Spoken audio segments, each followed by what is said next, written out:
sides, to be very fair.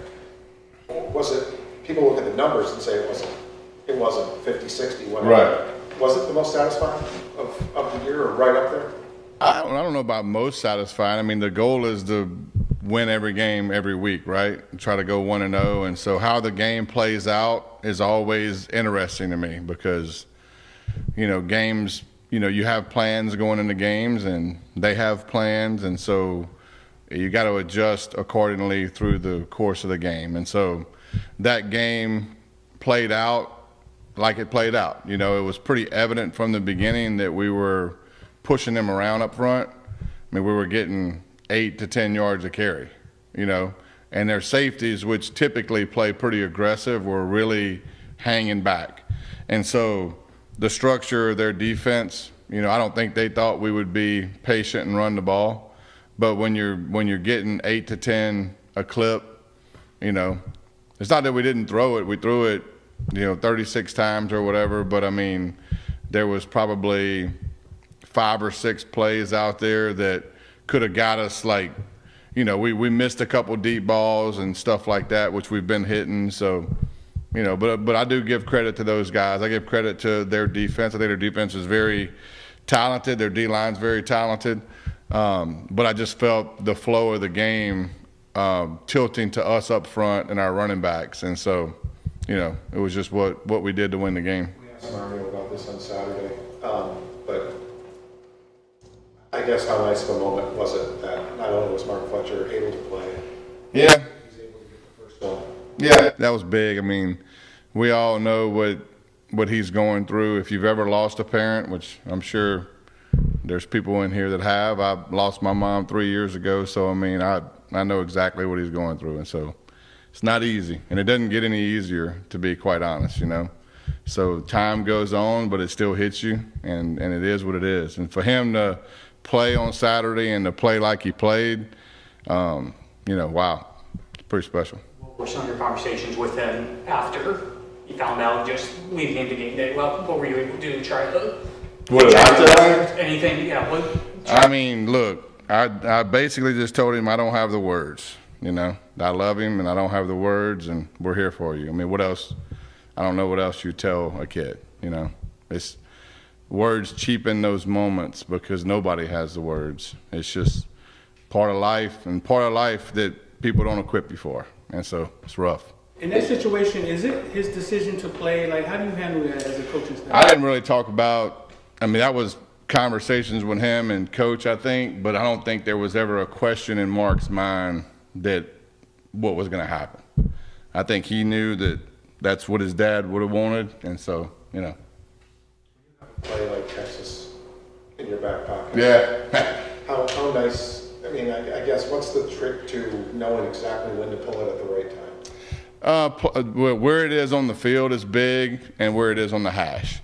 And so it just happened to be in that specific situation that if it was on the right hash, I would have called something else, but it was on the left hash, and so we were running it on purpose because, Elijah can throw the football, and he's left-handed. So that's very unusual. Most people run that play, and they run it to the right. So with him being left-handed, I needed it to be on the left hash and to a certain situation and close to the goal line. So it just happened to be a perfect situation. Is he going to be blowing you up now for a pack? Probably. It's probably the worst thing that could have happened with both of them, really. And you scored pretty easily on the first drive. Yeah. Then the second drive, they came out and they went sack Yeah. on you, which I don't believe anybody's come close to doing so far this year.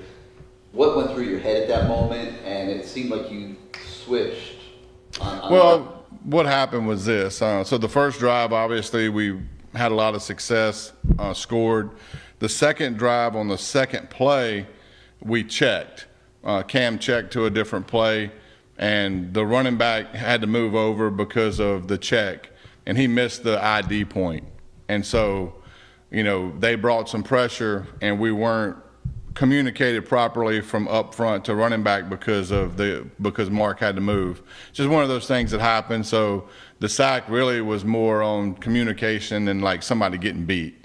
And then when we were in a third down, we knew what they were going to do on third down. They were going to mug everybody up, and like when you get in the third and long versus them, they have a certain call they make that mugs everybody up, makes you get the ball out quick. And we had a play that we were going to try to run in that situation, and they defended it well. I mean, they hugged the back, and they defended it well, and we took a sack. And so it was more so on second down communication, and on third down, we were going to try something that was a little risky, and it didn't work out. And so the third down call was more on me and scheme. You know, it could have been huge, or it's just one of those things you gamble with, right? We knew what they were going to do. And then the next two possessions were backed up. So we get the ball on the next possession, we're backed up inside of our 10. And the first play we hit for 12. And so, you know, when you hit it for 12, you keep, you try to capitalize on that momentum. And we kind of ran it all the way down the field. We mixed it in some passes, but we kind of ran it 95 yards. And then the next possession, we were backed up again. And so we started off and we ran it and hit a few. But it was more so of like where we got the ball on those next two possessions and trying to play smart football. I mean, look, it's part of my mindset going in that game was if we got the ball backed up, I was going to be a little bit more conservative because their offense isn't necessarily just scoring a lot of points, so I didn't want to give them anything easy. And we were running the ball really well, and so when I got in those situations backed up, I wanted to kind of get it out a little bit. Talking about the running game, and over the last 2 weeks, Damian Martinez looks to have taken strides in the right direction. Yes. What have you seen from him progression-wise? Everything you see, to be honest. I mean, he's running with a lot of confidence, and, he's hard to tackle. He's a big guy. He's hard to tackle. He's seeing things way better. Again, kind of what we talked about with Sam a week ago, a lot of times when new guys come in, it takes them a little bit, right? And so I think you see right now with the way he's playing is what we expect from him, right? Shannon, I saw a stat that you guys have only gone 3 and out on about 3% of drives this year, which is the lowest among any team in about 20 years. Besides the obvious, like you don't have to go 3 and out, just what positives do longer drives, what benefits does that bring to the offense and to the whole team?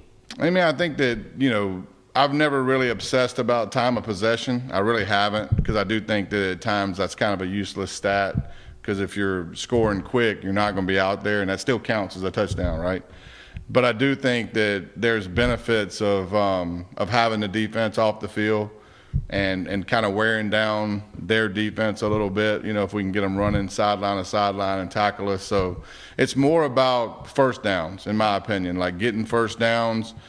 I don't really obsess about explosive plays. Those just kind of tend to happen if you're making routine plays with great effort. But I do think that stat is very much like our mindset as an offense is to get first downs, to put the ball in play and get first downs. And a lot of it has to do with our third down percentage is good. And we talked about that last week. I mean, some of that's, guys making plays. Some of it's Cam scrambling around and getting a first down. It all kind of works together and understanding that third down is the last down and keep it going. And we're pretty aggressive on fourth down too, which keeps the chains going. So I think all that kind of builds onto each other. How did you like the receivers did last week with creating separation? I thought we could have done better, to be quite honest with you. I think they're decent cover-wise. We had some opportunities down the field that we missed. And we got to be able to make those plays when you're covered too. That's just part of it. And some of it's the ball placement. I mean, we got to give them a chance. A couple of them we didn't.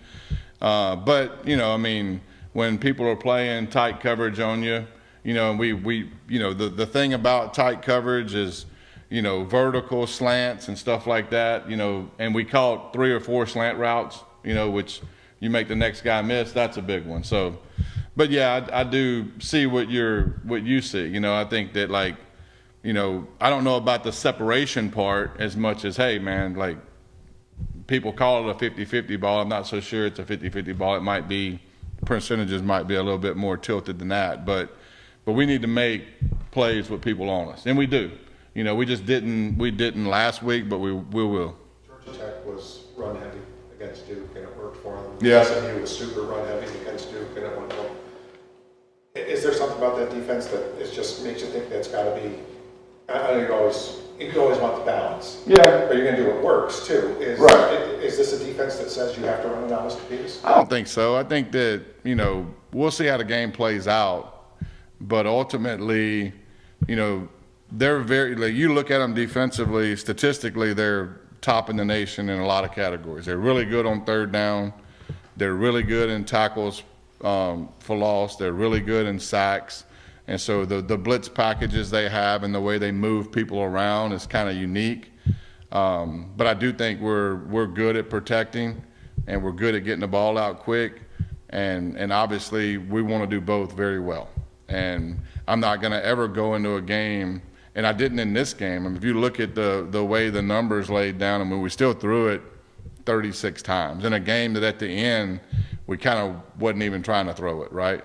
And so, but through the course of the second and third quarter, it was pretty balanced and everything kind of laid out. But the way those games go too, that are kind of getting out of hand at the end, I mean, you're going to run it at the end a little bit more. Ask Mario about this too, but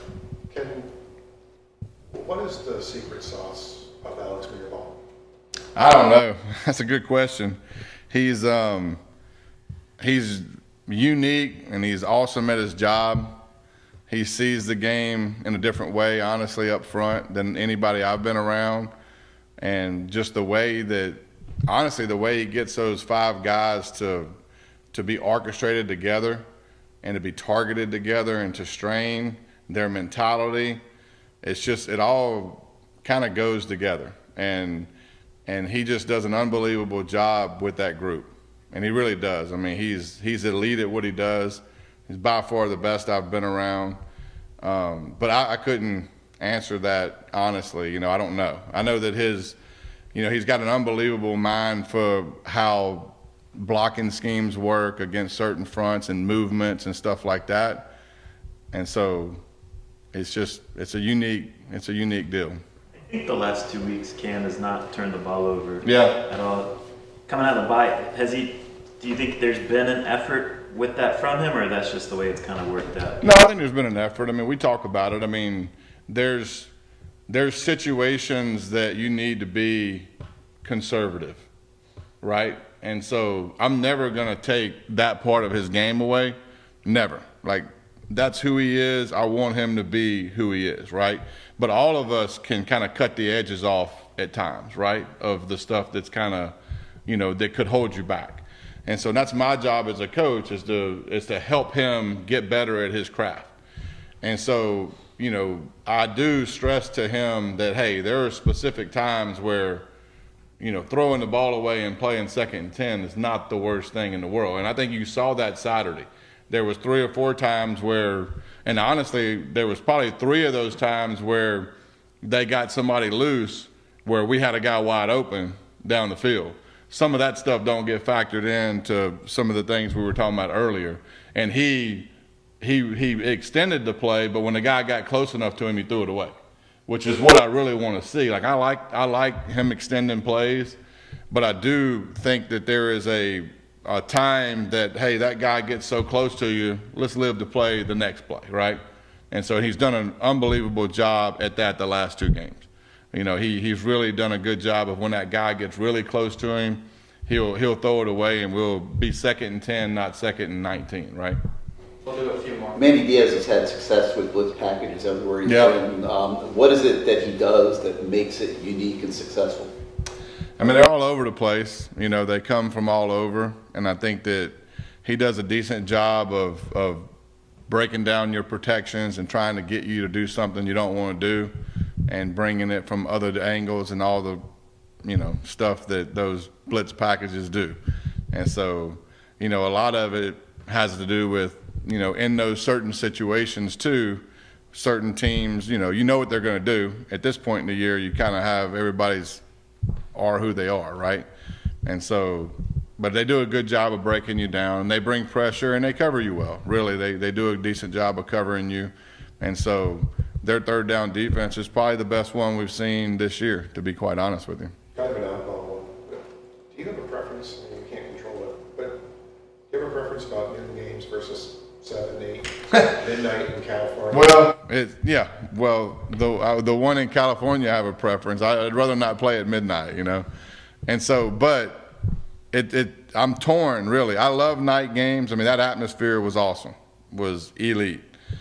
As a coach that's done it for 20 plus years, noon games are nice because I'm home with my family at 5.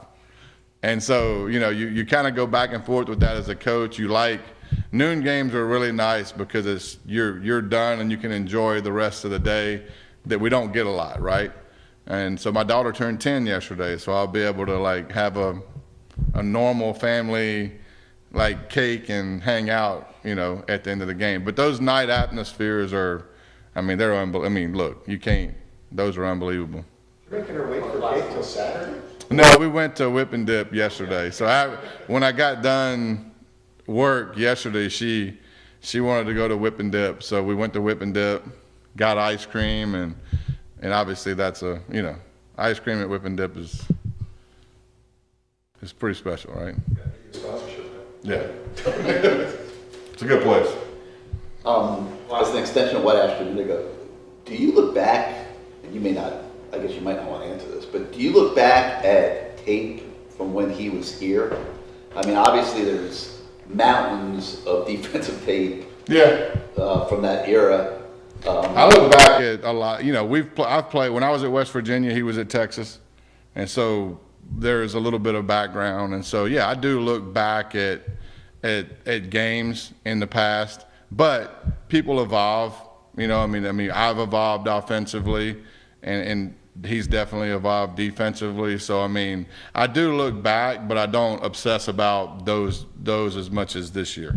You know, the deals this year and the latest stuff is probably the stuff that matters the most, because that's what they feel good about with this certain personnel grouping they have now.